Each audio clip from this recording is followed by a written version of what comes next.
Hello, everyone, and welcome to the second episode of Voice of Ofir, a podcast series presented by the CN Gwent Snapshot team, in which we would chat about our story with Gwent, as well as the general state of the game. I am your host, EP.2, and today we have two of the best, most popular Gwent players from around the world joining us on this channel.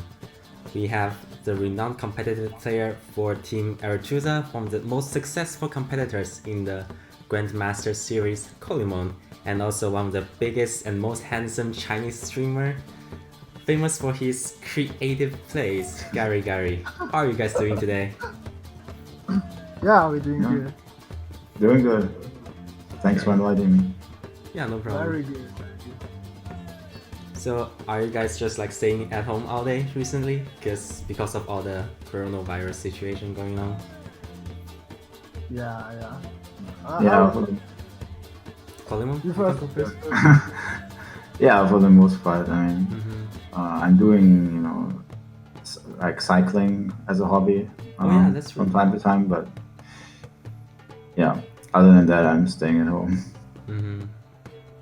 And Gary, for you? Yeah, me too. I mean, I was a streamer, right? So Yeah. I definitely will stay home. Yeah. Keep safe. It's basically the same for me, like, cause I'm staying in Toronto right now, and like, yeah, it's just kind of scary to go out and just walk around. Like, there isn't really any people on the streets right now, but it just feels kind of intimidating to go out, so I just stay home and play Gwent all day, basically. Like, yeah. I think I Doesn't haven't sound played too so much bad. Gwent in like half a year. Like, this is the month I've played the most amount of Gwent. So, yeah, feels pretty good. Yeah, Yeah. Gwent is probably like that for a lot of people. Yeah, that's true. So, Kolemoen, you have been a professional player for Gwent since open beta and has been among the best for like literally as long as I can remember. Like, I think you have been like already competing in like the top level of games before I actually started playing Gwent. Like, you are the winner of Open number 6 and have participated in like almost all of the challengers, I think. And with a 67 overall win rate for season 1, which is very impressive. So like, how did you get into Gwent like initially at the start? Like, how did you like I play other actually games at first, went or? into Gwent when Life Course switched from Hearthstone. Like, I was playing Hearthstone at the time as well, and then I saw, Life Coach made a video how he's, tired of Hearthstone, all of the RNG and so on, and he's going to go to Gwent, and I was kind of feeling the same way. And then, I decided to give it a try, and I liked it a lot. And yeah, then I've been playing it ever since. So like, were you like a professional Hearthstone player before? I mean, I wouldn't say I was like a professional player. I was not playing. I played in some tournaments in Hearthstone, but not LAN tournaments, like online tournaments. Okay. Won a bit of prize money, but I didn't play it as much as I played Gwent. I was still studying at the time. So. Oh yeah.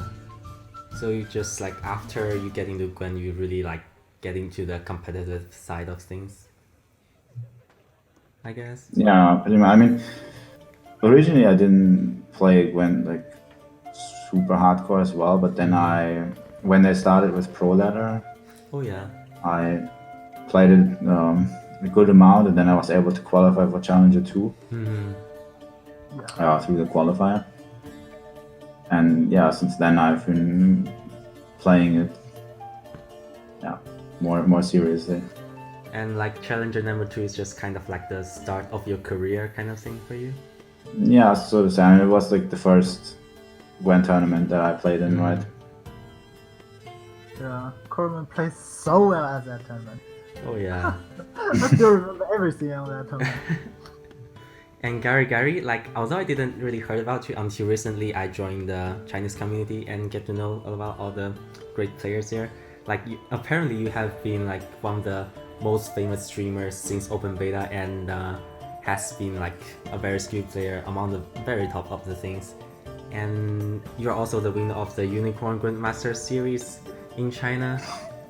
Like, yeah, you play very well against Wang It and Hannah Chen and all of those best players and took the win from them, which is very impressive. So like, what is your story with Gwent? Like, how did you get into Gwent initially? I mean, I played a lot of Hearthstone, like like Kolemoen. I think every card player, right? They played that's true. Hearthstone before, and I love card game, and I play a lot of Texas No Limit Hold'em when I was in US. And after I back China, you know, we can't play the Texas, right? It's not illegal, so I hear about Gwent. I know Gwent, but I never played Witcher 3, right? But I know Gwent, and after they start the open beta, I want to try and download that game, and I see the card is so beautiful, and you know, the deck is very interesting. I mean, like the Nilfgaard Spy, like the Consume, like the Monster Weather. It's just totally different card game, and I think that game is very, very interesting. I mean, you always have a choice. Like, you have a choice to pass, you have a choice to bluff, and then you have a choice to all in on one turn. It's just like Texas No Limit Hold'em. So yeah, there's like a lot of like strategic opportunities for Gwent that is like kind of unique to the game, which I also really enjoy. So yeah, I think like for me, like I actually also played Hearthstone before I got into Gwent. Like, I think that's the case for like literally most of the players. Maybe like last time, Demarcation also said he was playing Hearthstone before he got tired of all the RNG and started playing Gwent. So yeah, everyone played Hearthstone at some point. And open beta Gwent is incredible. I mean, it's something that's just unique, I think. Yeah, and the strategy, how to play the game, and how you build the deck. I mean, everything is totally different. And I just started streaming after I played for a while, and I think, I'm a good player, I should stream it. And I will give it a shot, and I gain a lot of fans right now, and they just like my friend. You know, I just every day open the computer, open the Gwent, and play some card game, and share my story with my, my fans, my friends. Yeah, that's wonderful. So Kolemoen, do you ever stream? Like, I think I saw you like stream very rarely on Twitch. I streamed maybe like 2 or 3 times. Oh yeah. Like I had a co-op stream with Shinmiri after I I saw that. Oh yeah. I saw that. After I qualified, and where we analyzed my games from the qualifier. Like 2 months ago, right? I almost go to sleep, and I just opened the Twitch, and I saw Shimmery was looking your tournament. I was broadcasting that game with one ID. Also, after I saw Shimmery with like do the same thing. Yeah, exactly. But yeah, usually I don't really stream that much. I play really well at that tournament. I mean, Kolemoen just plays well at every tournament, so. Yeah, definitely. So for you guys, do you guys miss like the open beta Gwent? Like, which one would you prefer, like Homecoming Gwent or open beta Gwent? Like, it just came to mind, so. Well, I know, like at the beginning, I really didn't like Homecoming, but since then there have been a lot of improvements to the game. There are some things that I think are better in Homecoming than in Beta Gwent. Like, the most obvious thing is the coin flip fix, right? That there's some advantage for going first now with getting a stratagem. Also, the removal of the spies, I think, is overall good, and provision system is a pretty good thing. makes the deck building a bit more interesting, but there are also still things I preferred in beta Gwent. Like the games were a bit more consistent, and I'd like to have the decks were more archetypal overall, I think, because you had 3 copies of bronzes, and you had less golds overall. You had only 4 golds in your deck, and so like back then the game was more about like playing your bronzes, and now it's all about playing golds. Like a lot of the decks nowadays feel like shoot decks felt in old Gwent, I think, to some extent. Yeah, that's true. Yeah. So, I mean, it has gotten a bit better, but like especially in the beginning of Homecoming, it felt like almost every deck was just a shoot deck, right? Yeah. And such boring. yeah. So, yeah, And Gary, I don't know. I think at this point they're kind of. Yeah. I think both of them have their merits, but I would like it if they did go in some ways more in the direction of beta Gwent. I think there were definitely some things that were better there. Exactly. Yeah. I have the same feeling with Kolemoen. I think the start Homecoming is terrible. It's just it's just like a totally new game. Use a Gwent name. It's a totally new game. It's everything is different. And I was leave for a while, but when I come back, I saw the card, the improve they did. I think they're doing a good job. I mean, I think the best expansion is Iron Judgment. Yeah, that expansion is very, very good. And I think the new faction, the Syndicate, is pretty interesting faction. You know, I just feel the Syndicate is give me some feeling like the Gwent. Yeah, you have a lot of you have a lot of different ways to play that deck. Yeah. The So- Syndicate is a really fun faction to play. Like, I think it's just something that is actually unique to Homecoming Gwent that's like not there for the open beta. So I think it's one of the things that define Homecoming Gwent, in my opinion. Yeah. I mean, So they have a full expansion last year. They add a lot of cards, and it's just improves that game, become more interesting. So I really enjoy it right now. But like Kolemoen said, they still have a lot of problems. Yeah, Right? that's true. I like 3 Bolden card also. I mean, I don't know which one is better, but right now it's fine. Right now it's fine. Yeah. Yeah, it's fine. It's still, the new Gwent is still an interesting card game. Definitely. And for you guys, what is your favorite faction overall, like for now in Gwent? Syndicate. Yeah, I would say Syndicate as well. Like, is there any reason for that? For your special likings?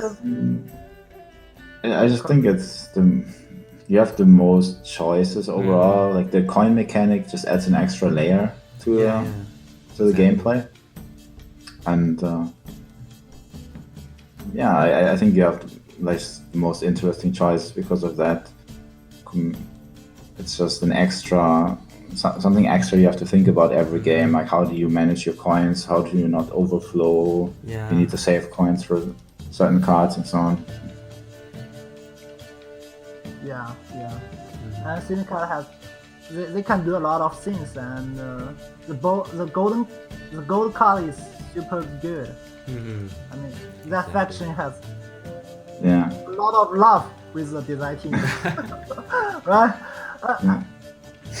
Another thing I like about Syndicate is the bronze cards. They actually feel like they're kind of core to your gameplay, right? Cards like the Spenders and the Poisons. They're not just throwaway cards that you just want to get rid of and never see again, right? But they're actually like an important part of your gameplay. Yeah, the bronze cards in Syndicate is so good. I think they have the best bronzes in game in general. especially with hidden cache. Like, the browser is just absolutely insane. Yeah. The bottom card is super good. I mean, at 4 provision, Syndicate is, just super good. You have 6 poison and street urchin and a sea jack. That's 10 4 provision card, and they have super good golden card, right? Like 8 provision, 9 provision, the golden card is.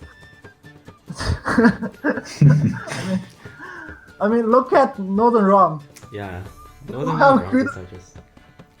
Yeah, Northern Rom Yeah. don't have any good 8 provision and 9 provision card before this.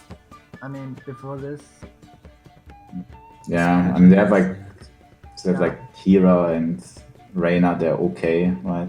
Yeah, right now the Kira, Reyna, and the Ali is both okay with Uprising.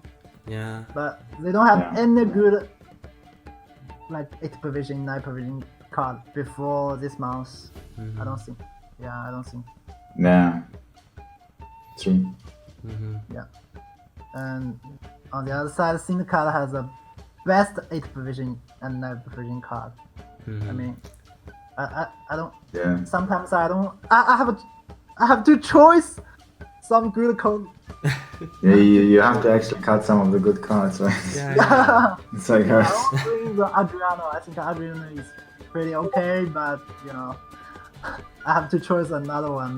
Maybe like Hammond is better one. The movement. Yeah, you have Hammond, Adriano, the Hound, like Imke. Yeah. It's like Everything is good. So Exactly. I think that makes Syndicate is a different faction with any other faction. Like last time with Spiro and Demarcation, like both of them said they really also like Syndicate. So I think it's just like a general trend in the in the players, I guess. Like just a lot of players really enjoy Syndicate because it's more complex than the other factions in general, and it's something that is new. I think that's actually unique in recent Gwent. So and maybe it is. I don't know, but like because right now in the meta, Syndicate seems to be pretty strong. Like maybe a bit too strong. I'm not sure, but yeah, just curious what the devs team would do with Syndicate in the future. I don't want they nerf Syndicate, to be honest. I don't want they touch Madonna and Savola. Damn, don't touch that. Yeah. I like Madonna and Savola. That two guys is super good. I like them. Yeah. I mean, they will probably nerf them some way, I think. Yeah, maybe. I know Madonna is super. Yeah. Look at they did at Damien and Stefan. Damn. Yeah. Damien and Stefan got hit pretty hard. Yeah. They weren't even like that good to begin with, right? They were okay, and now they just get countered by Dragoons. Yeah, Dragoon. A lot of movements. I mean, every scatter guy will bring Hammond right now. Yeah. Yeah, I really hate that nerf at last patch. I mean, the patch note is okay except the Nilfgaard. I don't know why they touch Stefan and Damien. Yeah. I mean, that card is just okay, especially Damien. It's just 11 provision for 13 points, right? Yeah, it's not even that amazing if it works, right? Yeah, why they touch that 2 card? It's just really weird change, I think. And also, I think Nilfgaard has a lot of fans. Yeah, Nilfgaard is always the most popular faction for some reason. I don't know why. It's just interesting. They can counter everything. Yeah, I think a lot of people just like playing control, I think. And like Nilfgaard is like the control faction. Yeah. Ah, damn. I miss Damien and Stefan. I like the deck on last patch is Damien, Stefan, and Lesso or Helge? Yeah, Lesso. Yeah. That deck is super fun. And right now we can see that. Yeah. like I meta tried the shift- same deck as last patch, but it's just like not doing too well with all the nerfs, and yeah, I think like scenario Nilfgaard is better than Damien's Stefan Yes. and stuff. In my opinion. Yeah, right. Yeah. I mean, the scenario is broken, right? Yeah. Super strong. Yeah. I think we can leave all like the discussion for meta for later, cause. And for you Okay. guys, like, what is your favorite thing about Gwent right now? Like, what makes it stand out from all the other card games that you guys have played? I mean, it's a lot of things. It's like completely different than all the other card games that are all built kind of in the same way that like Magic and Hearthstone do, where you have mana and you know, your goal is to kill the opponent, you draw one card every turn and so on. Gwent just works completely differently. But I think the main thing that makes Gwent interesting is the 3-round mechanic. Yeah. And you know, the passing, because it just adds an extra strategic layer to the game, where you have to decide like how do you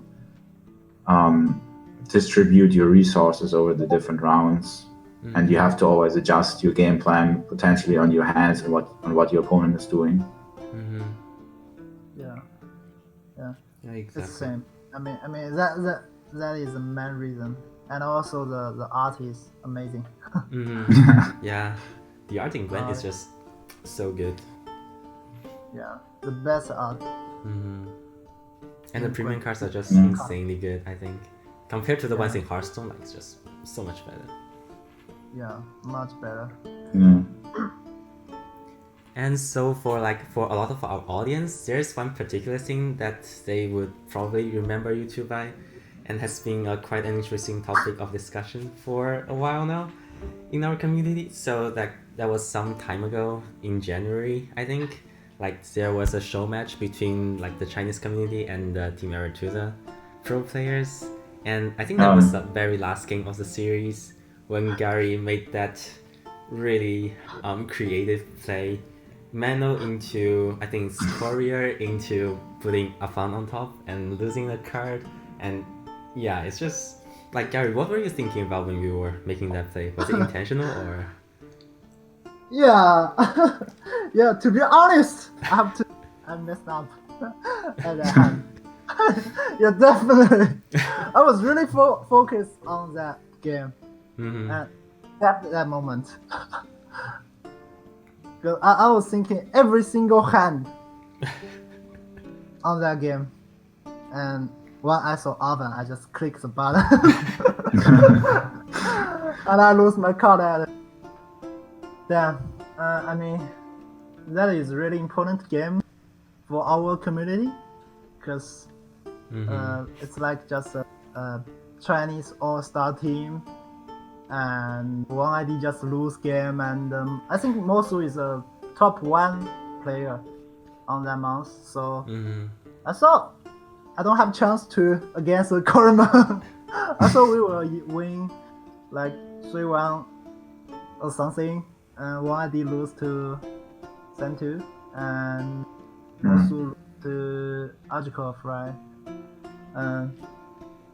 And Hannah Chen win Mordigin, right? And yeah, Slotan win the Damocles, and suddenly all the pressure come to me. And my fans just say, I mean, that is the first, tournament. It was also the last game, right? It was... Yeah, the last game. Last game. I made a big mistake. A but total you still big won, mistake. right? Yeah. But I know I use E-Slave, right? And it's a good ability against formation. So I think I still have chance. Yeah, even I lose the color advantage, I think I still have chance. So I was try to forgot that mistake and game, and yeah. Yeah, I guess I'm lucky. I mean, I Babber is a Radia, right? Yeah. Yeah, that was a Good very result exciting game. for me. Yeah, good result. I don't know what feeling about Kolemoen when he saw that mistake. Kolemoen, how did you feel when you saw Garigari made that weird. Well, I mean, I felt good, I guess, because I was getting card advantage. Right. Yeah. I mean, it was definitely good for me, I think, right? I lost 5 carryover, but I got, an extra card is worth more than that, I think, so. Yeah. But I mean, I knew it was still not going to be easy because his deck was quite good against mine, right? Yeah. So. Yeah, that was a very exciting series of games. I really enjoyed it. Like, they were just like the best players from across the world, just competing against each other, and yeah, it was a real pleasure to watch, at least on my side. So, yeah, hopefully they can do like more of these events in the future. Like, I think the World Cup is kind of has the spirit of it, and Yeah. I think it's just really good to have this. Super good. Yeah. I mean, in our community, that tournament means a lot.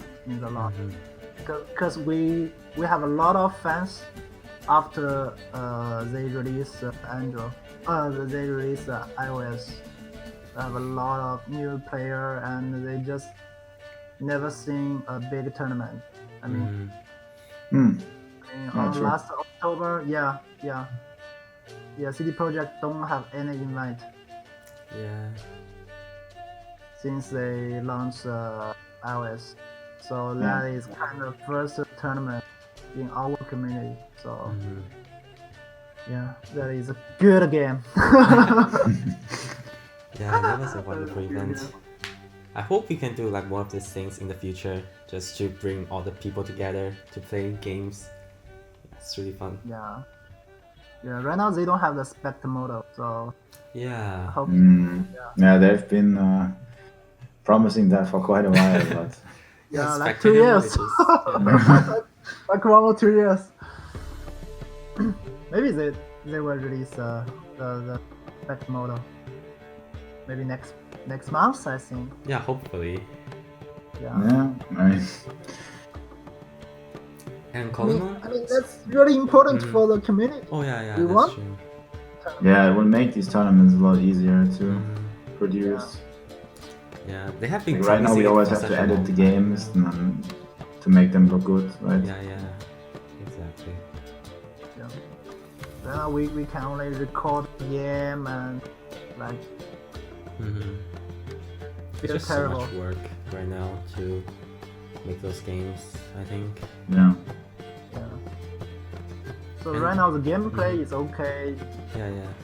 It have a lot of CD Projekt Red still have a lot of jobs. The Gwent team still have a lot of jobs. Yeah. Good to do. Hopefully, they have a bit more people that have time to work on those things now that they have released the game on iOS and Android. Based. I mean, I guess in China it's not released on Android yet, right? Yeah. Do you know why it's not released in China yet on Android? Kind of. Because we have I don't know how to say that. I think it's just like all the games in China have a separate server, so needing to get everything set up so that the game will actually work in China, I guess. I think that's the reason. Yeah. Every Okay. game has to do that step. Yeah. How big when they released iOS, was it also later in China or at the same time? No. The iOS is different with Android. Oh, okay. Yeah. Interesting.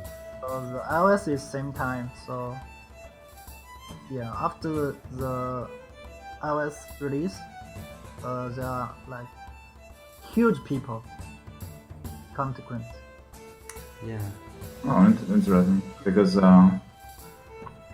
Android is much bigger than iOS in China, right? So Yeah. if they release Android, it should be an even bigger info. Yeah, if they release the Android, I was thinking about like maybe we will have a Chinese official tournament. Yeah. I hope so. Pretty cool. Alright, moving on, I think we can talk about like the actual Gwent meta right now. So for you guys, like, how would you rate like the current meta out of like a scale of 10? Kolemoen, maybe you can start. How would I rate Rat? Your Discord was just cutting out. How would you guys rate the current meta out of a scale of 10? Points. Maybe like a 6. Yeah. So I think I like most of it. I just don't like the whole scenario, bomb fever interaction. Yeah, definitely. And I guess, you know, Monsters is a bit weak. Syndicate is a bit too strong, maybe. Yeah, I will put 6 points also. I think if the heading cache get nerfed, I will probably will give them the meta 8 points because the heading cache is just broken. It's just broken the monster faction. Yeah. I mean, they can deal the Savoy, right? Right now we have to bring some, you know, toll removable for Savoy. I mean, that card is just insane. And it's not even that efficient for the user.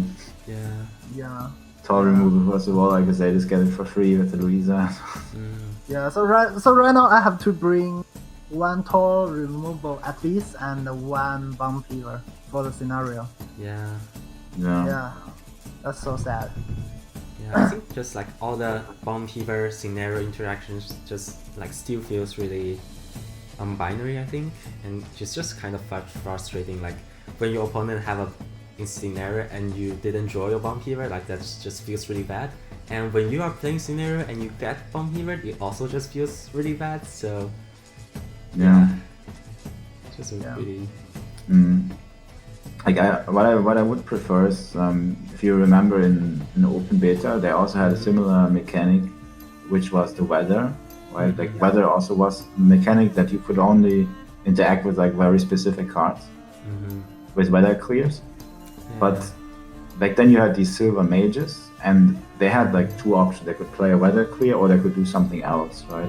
Like play an Alder's Thunder or some other ability. Yeah.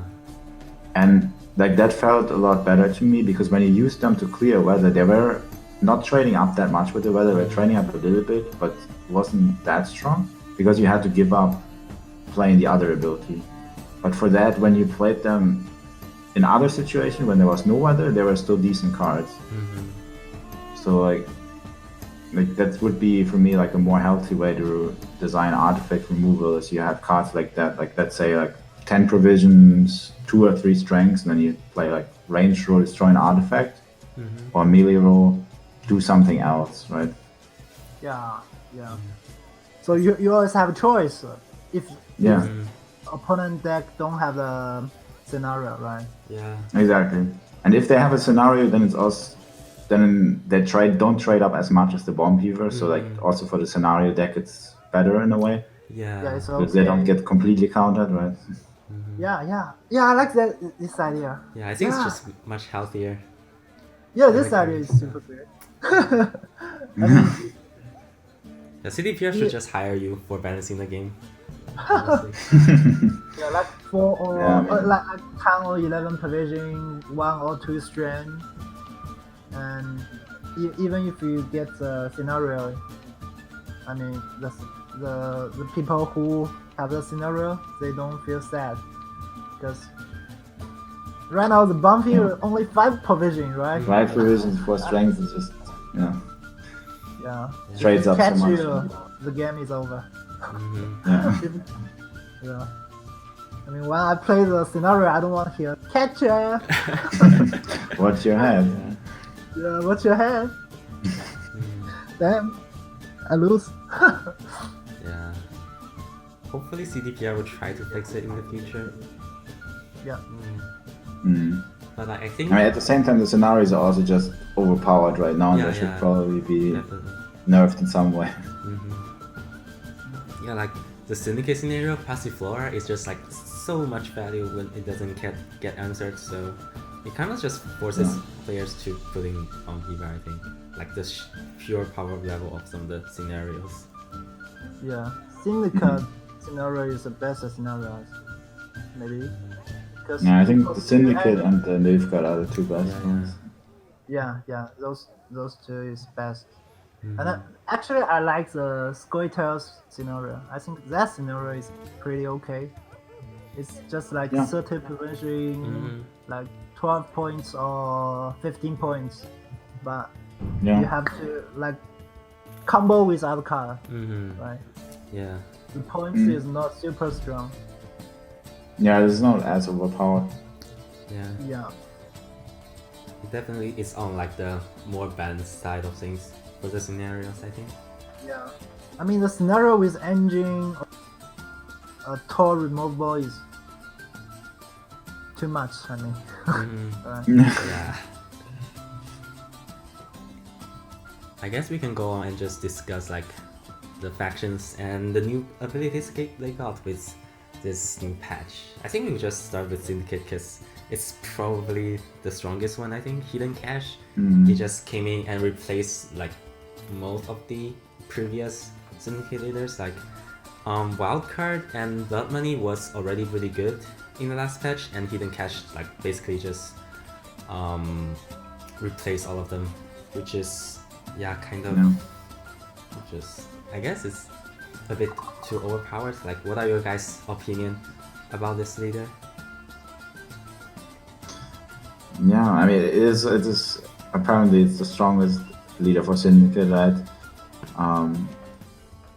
On first glance, you might think it's not that powerful because it's only 3 coins every round, right? So it's not that much, but the passive ability is actually really powerful. Yeah.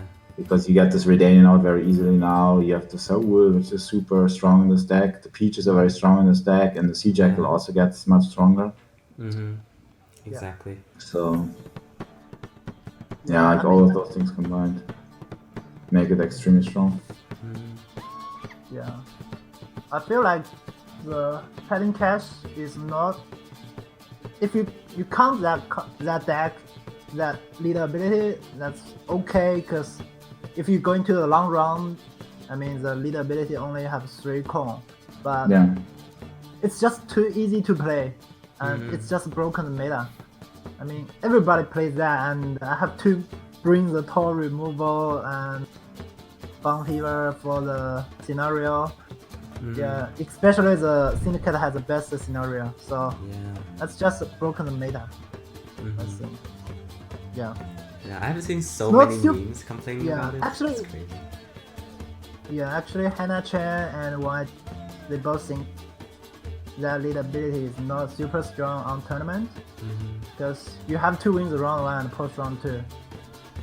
That put you on very tough situation. If you lose round 1, I mean the lead ability is little Then bit it's weak. fairly weak. Yeah, you only have 3 coin on round 3. Yeah. I mean, Wild Card and the Bloody Money probably will be much more strong in round 3. So Yeah, with this lead ability, you have to somehow make round 1 and round 2 matter. Like in a situation where you just go straight to round 3, it's not so strong, actually. Yeah, so that makes you really hard if you can't win the round 1, or if you join really bad, or if you draw a lot of gold on the blue coin, right? You draw like, I mean, if you mulligan and you just keep drawing your golden card, and you have like 7 or 8 gold in your hand, you can, if you win the round 1, even you win the round 1, you can push round 2, right? You put, sometimes you're forced into overcommitting too much. That's true. yeah. So, I mean, it's just too easy to play. That broken, that makes that a leader ability too much. Yeah. I mean, everybody can easily to play that.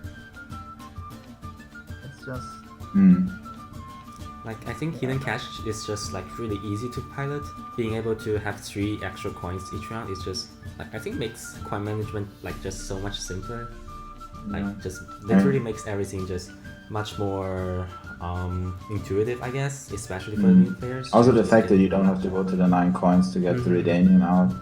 Yeah, makes it- exactly. Yeah, The boat is pretty broken with that leader ability and Peach and C-Jet and even Street Urchin. I mean, Street Urchin with leader portable out, right? Yeah. It's just too easy. Yeah, it just makes everything so much simpler for Syndicate, I think. Yeah.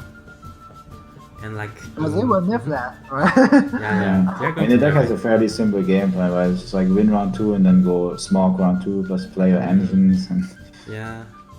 I feel like this hidden catch kind of makes the situation of coin flips maybe a bit even worse, because when hidden cache gets gets red, it can feel quite oppressive, I think, because if you're going first against hidden cache, that like they have 3 extra coins and they have 3 extra points from leader and also from flying Redanian, and they have like insane engines like Saul. It's just kind of feels hard to play against them sometimes. Yeah. But I guess they're nerfing them very, very soon. Probably I at the think end they of the month. nerf too much. Maybe. yeah, I agree. With the nerf, I don't think. Too much. Yeah. What do you think about the nerf? Like, do you think it will, do you think the leader will still be playable, or will people just No. move back to Blood Money probably? Yeah, I think Blood Money Wildcard will be better after the change. I think it was enough if they did one of the two things, like either go from 3 to 2 coins or nerf the passive by 1. Yeah. But both of the things combined, I don't think it will be still viable leader ability. Yeah. Yeah. Like the leader right now is like literally just a 6-point leader that has to be like used in all 3 rounds in order to get the full value off. It's just, I don't know why people still play it. Like, it just feels really weak, the nerf, I think. Too weak. If they nerf like that, I think, they kill that leader ability. Yeah. It's kind of sad that they have to do has this. a lot of cards. It's okay.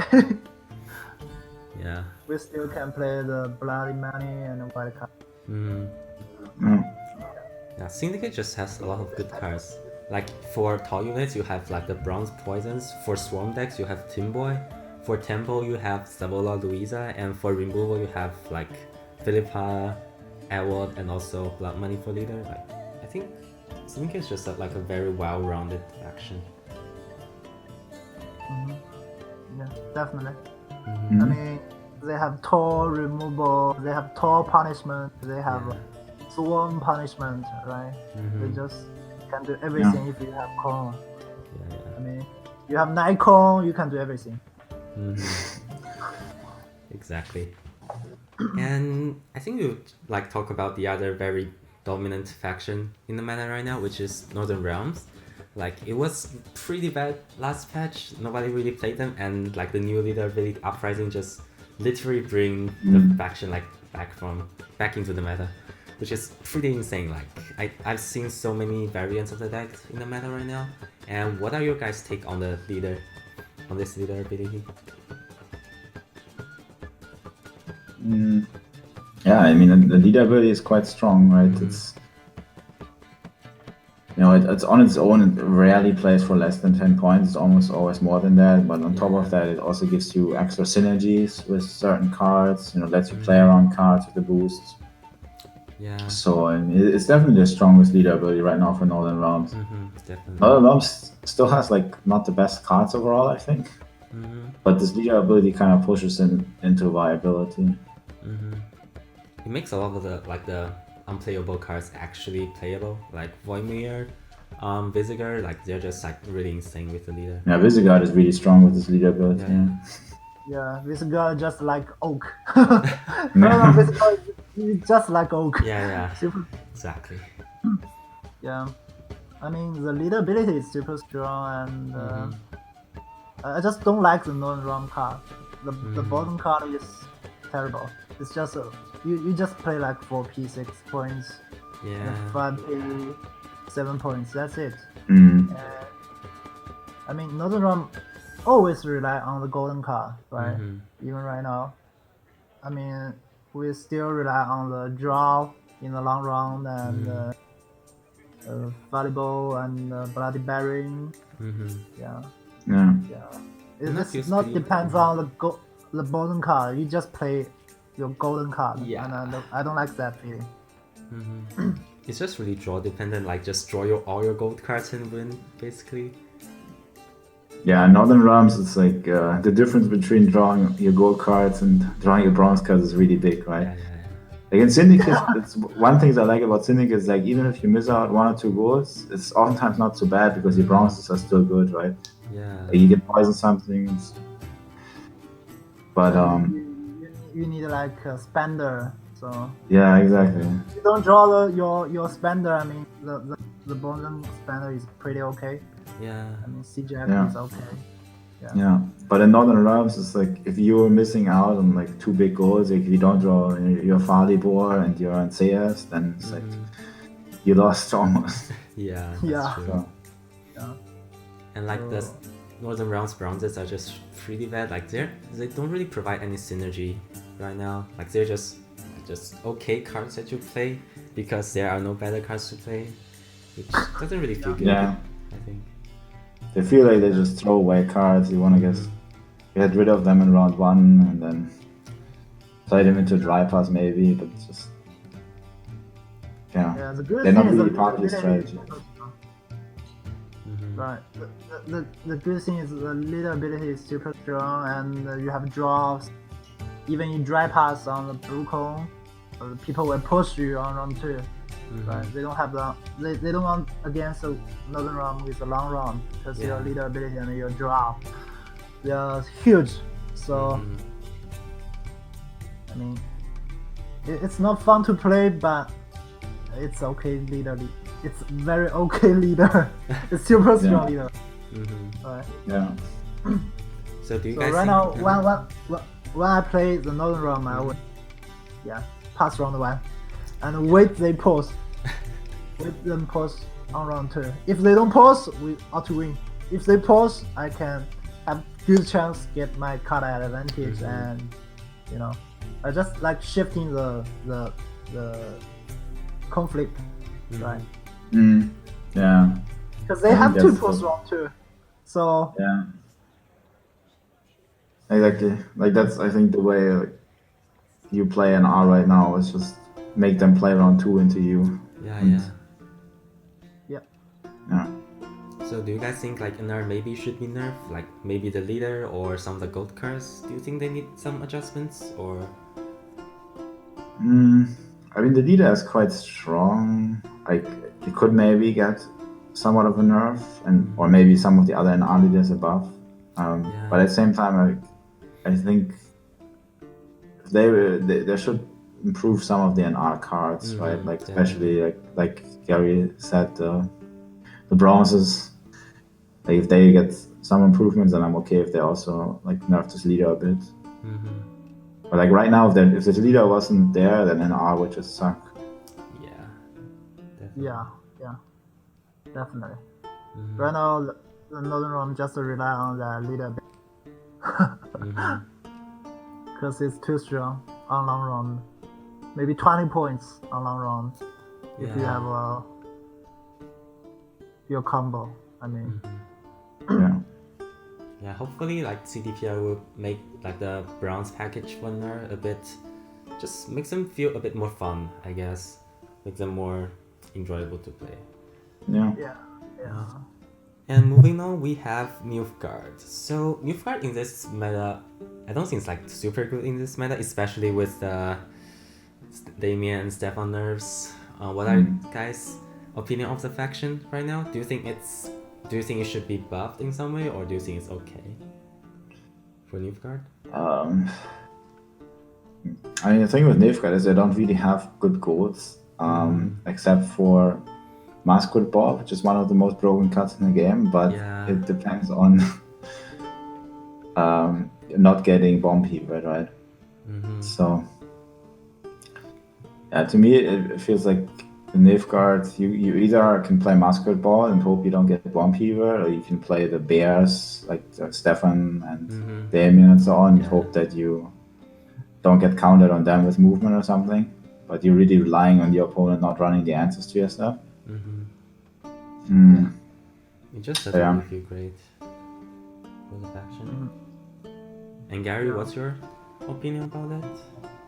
Yeah, I just hope they bring the Steph and Damien back. Yeah, I miss too. them. I really miss them. Yeah. Because at the start of the patch, I was playing like the Soldier Newfguard with Damien and Stefan, and then I just got like countered all the way by Skeletal. Their movement is just like, yeah, I just got like, I hardly got any Damien or Stefan through, and in the games that I actually trigger those, they aren't actually that insane. So yeah, it just doesn't feel great for Newfguard right now. Yeah, Nilfgaard don't have good golden card. Just don't have any good golden card. Yeah. Except the scenario. Yeah. I think Vincent is pretty okay right now because people will bring the defender right now. So sometimes Vincent will get his value, but I mean, most of golden card is just useless. Yeah. And the new Newfguard ability is not very good. Like Imposter, it's not really seeing any play in the meta, I think. Yeah. I mean, it can sometimes be really good in theory, right? Like in the mirror, if you use it on like a Damien or a Stefan, and it's insane. Yeah. But Yeah. it's very reliant on your opponent playing into it. And that's true. Yeah. so, I mean, yeah, that ability is just not flexible, I think. yeah. I like the charge leader, like input formation. I think, yeah, the charge leader will be much better because you can, sometimes when you are in a red cone, you use 1 or 2 times your leader ability. Right. It's also very strong if you're getting posted in round 2, right? Because you are never forced to overextend. You can always like play exactly as many points as you need to get ahead. Yeah, exactly. Yeah. Like Imperial Formation is just, it has a lot of points and it's also really flexible for Newfguard. So Yeah. What do you guys think would make like Imposter actually playable in the meta? Because it's getting 1 provision buff, which I actually doubt will actually bring the leader into viability. Like, Well, I mean, if people start running a lot of cards that are weak to it, I guess. I don't know which cards that would be exactly. I mean, of course, cards like Scaling and Damien. Yeah. Make Engine and R maybe would be weak to it, right? If you use it on like Anna, it's good. Yeah. That's true. The engine Yeah. good, but still like it's not flexible. It's rely on your opponent. If you don't have tall units, the leader ability is maybe a little bit weak. Yeah. I mean, I saw this leader ability will be strong because it's just like Nilfgaard white card. Right. If your opponent have a tall unit and you can combo with Vincent, probably. Yeah. And it's good against stuff like Savola, right? If you have last play, you can get a 13-point Savola and then Vincent. But having last play against Syndicate is also not so easy to get. Yeah, I saw this leader ability will be strong, but actually it's no. Yeah, Imperial Formation is just like the superior Nilfgaard leader so far. Yeah. And moving on, I guess we can talk about the other faction that's in an okay spot, I guess, which is Squirtle. Like, I think Squirtle is doing fine in the meta. Like, people are going back to Harmony, which I still find it quite insane, like how long Harmony has been actually like one of the best decks for Squirtle. Like, yeah. What are you guys' like opinion of the faction right now? Do you think it's in a good spot in general? Sorry, can you guys hear me or? We heard you were talking about Harmony. Oh, sorry. Is it working alright right now, or is it still? Yeah, it is mostly working. It's just sometimes you're cutting out a bit. Okay, sorry. Maybe it's just like the connection is not great. Yeah. Sorry, I was just talking about like Harmony being back in the meta and all the stuff. It's about Squirtle. Yeah. Like, what are your guys' take on the faction so far? I think Harmony is a fairly well balanced deck right now. Like, it's strong, but it's not really super overpowered as it used to be in the past. Yeah, definitely. So I'm okay with that.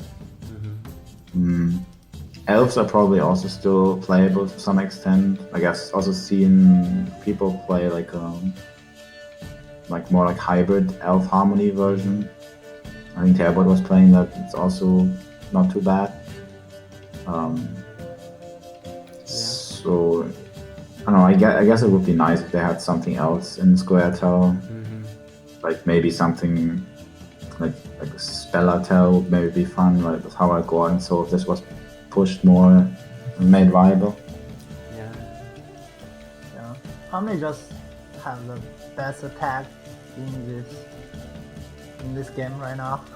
I mean, Harmony, right? It's too easy.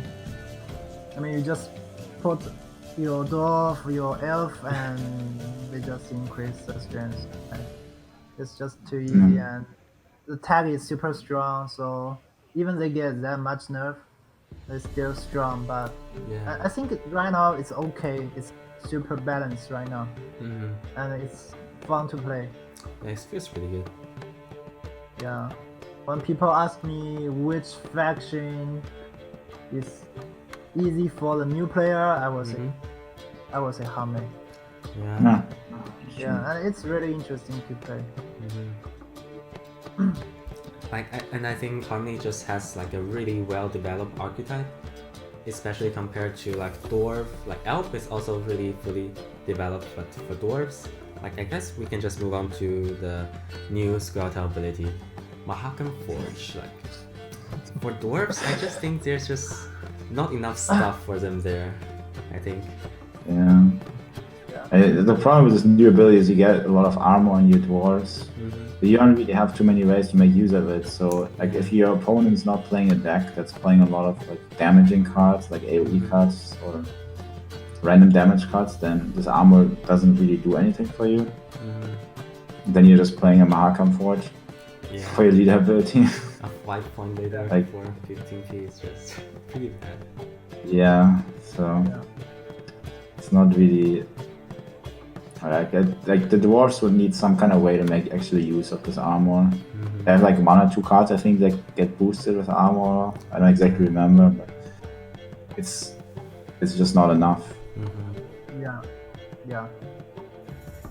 I mean, the dwarf don't have any control ability. That's a big problem. Yeah. That's really bad, I think. That's true. Yeah, I mean, like, right now in this game, if you don't have control ability, it means you ought to lose the game. Because there are so many engines you have to deal, and even the points is not big. I mean, I don't know. I think dwarfs need much more. Need much more love from the design team. Yeah, definitely. Like maybe for the next expansion, they would add some more like better dwarf cards that will make the archetype viable. But like I actually tried a bit of dwarves this patch. By a bit, I meant I played about like 50 games with it, and it doesn't work actually. I got to like 2370 with dwarves after 50 games, and they're just like, okay, I'm done with this deck. I'm not going to touch it until next expansion. Yeah. Like it just doesn't have enough points, I think. Like sometimes I'm able to win against like Drog and R, or sometimes I'm able to win against like NR or Syndicate and all those like the best decks. But it's pretty dependent on my draws, and also pretty reliant on my resilience unit, which is Sultan and Gabor. Like those 2 resilience units are pretty key to the deck, I think. But right now, I think in the meta, like resilience carryover is just not really that insane. Like I have been thinking about this problem for a while actually. Like when you compare Zoltan, which is a 10